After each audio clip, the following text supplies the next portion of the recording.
শুনছি নাকি বিয়াই আমার হাতুড়ি ডাক্তার, সব সময় পকেট খানা গরম থাকে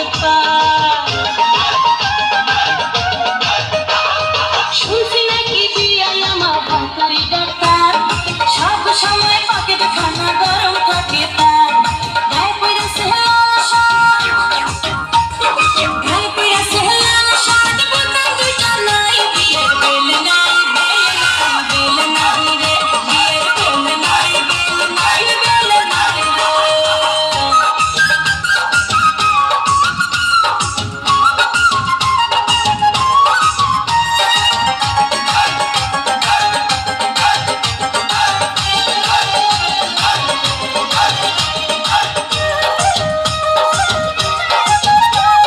চোখে পড়ছে কালো চশমা, সানগ্লাস তার নাম, হেলে দুলে হাঁটে যেন নায়ক শাহরুখ খান।